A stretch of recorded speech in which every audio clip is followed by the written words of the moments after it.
ಕರ್ನಾಟಕ ರಾಜ್ಯದ ಬಹುದೊಡ್ಡ ಸಮಸ್ಯೆ. ಕರ್ನಾಟಕ ರಾಜ್ಯದಲ್ಲಿ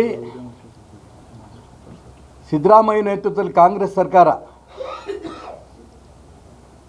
ಆಡಳಿತ ಮಾಡಿದ್ರೆ ಸಂಪೂರ್ಣ ವಿಫಲ ಆಗಿದ್ದು ಅಷ್ಟೇ ಅಲ್ಲ, ಆರ್ಥಿಕವಾಗೂ ಕೂಡ ದಿವಾಳಿ ಆಗೋಗಿದೆ.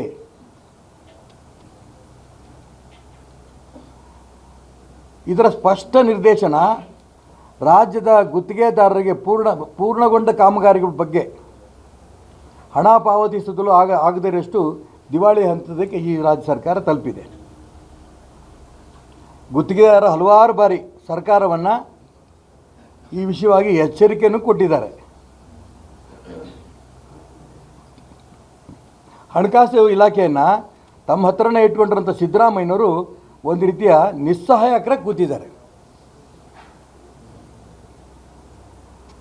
ಲೋಕೋಪಯೋಗಿ ಇಲಾಖೆ, ಜನಸಂಪನ್ಮೂಲ ಇಲಾಖೆ, RDPR ಇಲಾಖೆ, ಸಣ್ಣ ನೀರಾವರಿ ಇಲಾಖೆ, ನಗರಾಭಿವೃದ್ಧಿ ಇಲಾಖೆ, ವಸತಿ ಮತ್ತು ವಕ್ಫ್ ಇಲಾಖೆ, ಕಾರ್ಮಿಕ ಇಲಾಖೆ, BBMP ಹೀಗೆ ಹಲವು ಇಲಾಖೆಗಳಿಂದ ರಾಜ್ಯ ಗುತ್ತಿಗೆದಾರರಿಗೆ ಬಾಕಿ ಇರುವ ಮೊತ್ತ ಭಯ ಆಗುತ್ತೆ ನೋಡಿದ್ರೆ.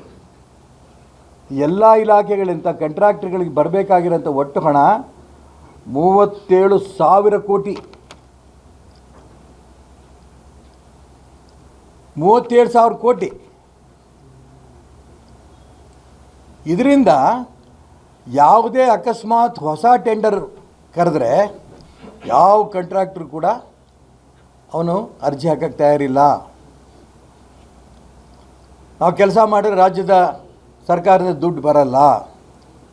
ನಾನು ಹೇಳಿದೆ ಮೊನ್ನೆ, ಶಿವಮೊಗ್ಗ ಪಕ್ಕದಲ್ಲಿಂತ ಯಲವಟ್ಟಿ ಕೆರೆ ಬರೀ 1.5 ಕೋಟಿದು. ಯಾರು ಮುಂದೆ ಬರಲಿಲ್ಲ. ನಾನು ಯಾರಿಗೂ ರಿಕ್ವೆಸ್ಟ್ ಮಾಡಿಕೊಂಡು ಅಪ್ಪ ನೀನು ಹಾಕು ಅಂತ ಹೇಳ್ಕೊಂಡು ಹಾಕಿಸಿದ್ದಾಯಿತು.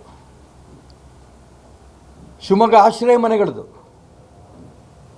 ಆ ಕಾಂಟ್ರಾಕ್ಟರ್ಗೆ ದುಡ್ಡು ಕೊಟ್ಟಿಲ್ಲ, ಬಾಕಿ ಕೊಟ್ಟಿಲ್ಲ ಅಂತ ಹೇಳ್ಕೊಂಡು ಅವನು ಊರೇ ಬಿಟ್ಟು ಹೋಗ್ಬಿಟ್ಟಿದ್ದಾನೆ. ಕೆಲಸ ಪೂರ ನಿಂತೋಗಿದೆ.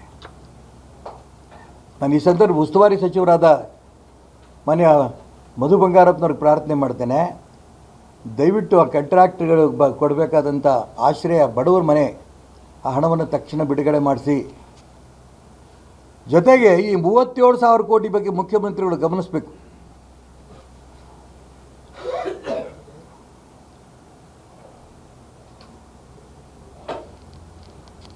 ಈಗ ಹೊಸದಾಗಿ ಒಂದು ವ್ಯವಸ್ಥೆ ಮಾಡ್ಕೊಂಬಿಟ್ಟಿದ್ದಾರೆ. ಟೆಂಡರ್ ಪ್ರಕ್ರಿಯೆಯಲ್ಲಿ ಕೇಂದ್ರೀಕೃತ ವ್ಯವಸ್ಥೆ. ದೊಡ್ಡ ಅಮೌಂಟು ಏನು ಬರುತ್ತೆ ಅದನ್ನು ಆಯಾ ಜಿಲ್ಲೆಗಳಲ್ಲಿ ಟೆಂಡರ್ ಕರೆಯೋಂಗಿಲ್ಲಂತೆ. ಸೆಂಟರ್ ಬೆಂಗಳೂರಿನಲ್ಲೇ ಒಂದೇ ಕಡೆ ಇಡೀ ರಾಜ್ಯದ್ದು. ಯಾಕೆ? ಒಟ್ಟಿಗೆ ಕಮಿಷನ್ ಸಿಕ್ಬಿಡುತ್ತೆ ಅಂತ. ಇದು ನಮ್ಮ ರಾಜ್ಯದ ಎಲ್ಲ ಜಿಲ್ಲೆಗಳ ಸಣ್ಣ ಕಾಂಟ್ರಾಕ್ಟರ್ಗಳಿಗೆ ದೊಡ್ಡ ಹೊಡೆತ. ಆಂಧ್ರದ ದೊಡ್ಡ ಕಾಂಟ್ರಾಕ್ಟರ್ಗಳು ಬಂದು ಇದರಲ್ಲಿ ಭಾಗವಹಿಸ್ತಾ ಇದ್ದಾರೆ. ನಮ್ಮ ರಾಜ್ಯದ ಕಾಂಟ್ರಾಕ್ಟರ್ಗಳ ಅವಕಾಶ ಇಲ್ಲ. ಅದಕ್ಕೋಸ್ಕರ ನಾನು ಒತ್ತಾಯ ಮಾಡ್ತೇನೆ, ಎಲ್ಲ ಜಿಲ್ಲೆಗಳಲ್ಲೂ ಕೂಡ ಆಯಾ ಜಿಲ್ಲೆಯಲ್ಲಿ ಆಗೋ ಕೆಲಸ ಬಗ್ಗೆ ಆಯಾ ಜಿಲ್ಲೆಯಲ್ಲೇ ಟೆಂಡರ್ ಕರೀಲಿ. ಅದು ಬಿಟ್ಟು ಇಡೀ ರಾಜ್ಯದ ಒಂದೇ ಕಡೆ ಟೆಂಡರ್ ಕರೆಯುವಂಥ ವ್ಯವಸ್ಥೆ ಇದೆಯಲ್ಲ, ಇದನ್ನು ತಕ್ಷಣ ನಿಲ್ಲಿಸಬೇಕು.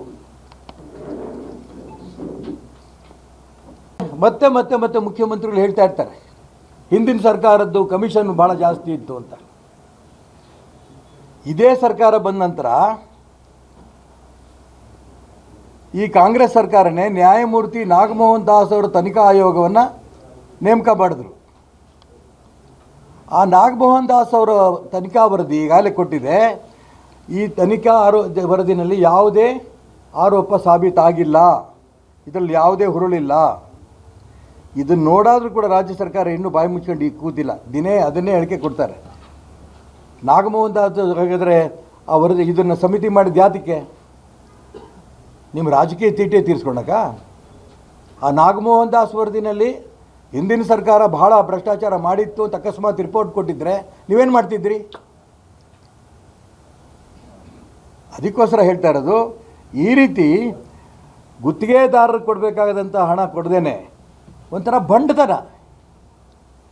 ಇದನ್ನು ಪ್ರೊಟೆಸ್ಟ್ ಮಾಡೋದಕ್ಕೆ ನಾಳೆ ದಿನ 6ನೇ ತಾರೀಕು 6/3/26 ರಾಜ್ಯ ಮಟ್ಟದಲ್ಲಿ ಬೃಹತ್ ಪ್ರತಿಭಟನೆಯನ್ನು ಬೆಂಗಳೂರಿನಲ್ಲಿ ಆಚರಣೆ ಮಾಡಬೇಕು ಅಂತ ಕಾಂಟ್ರಾಕ್ಟರ್ಸ್ ಅಸೋಸಿಯೇಷನ್ ತೀರ್ಮಾನ ಮಾಡಿದ್ದಾರೆ. ಎಲ್ಲೆಲ್ಲಿ ಕೆಲಸ ಅರ್ಧಕ್ಕೆ ನಿಂತೋಗಿದೆ ಅವು ಹಂಗಂಗೆ ನಿಂತಿದೆ, ಈ ಸರ್ಕಾರ ದುಡ್ಡು ಕೊಡಲ್ಲ ಅಂತೇಳಿ. ಬಾಕಿ ಇರೋ 37,000 ಕೋಟಿ ರೂಪಾಯಿ ಹಾಗೇ ಉಳಿದಿದೆ. ಹಾಗಾಗಿ ರಾಷ್ಟ್ರಭಕ್ತ ಬಳಗ ನಾವು ಯಾಕೆ ಈ ಸಬ್ಜೆಕ್ಟ್ ತೊಗೊಂಡಿದ್ದೀನಿ ಅಂದರೆ, ನಮ್ಮೂರು ಜ್ವಲಂತವಾಗಿ ಕಾಣ್ತಾ ಇದೆ. ಇವ್ರು ಕೊಡಬೇಕಾದ ಕಾಂಟ್ರಾಕ್ಟರ್ಸ್ ಕೊಡಬೇಕಾದ ದುಡ್ಡು ಕೊಟ್ಟರೆ ಅವ್ರು ಕೆಲಸ ಮಾಡ್ತಾರೆ. ಅದಕ್ಕೋಸ್ಕರ ಈ ಕಾಂಟ್ರಾಕ್ಟರ್ ಅಸೋಸಿಯೇಷನ್ ಏನು ಇವತ್ತು ಪ್ರತಿಭಟನೆ ಮಾಡಬೇಕು ಅನ್ನೋಂಥ ರಾಜ್ಯ ಮಟ್ಟದ ಬೃಹತ್ ಪ್ರತಿಭಟನೆ ಬೆಂಗಳೂರನ್ನು ಹಮ್ಮಿಕೊತಿದ್ದೇವೆ.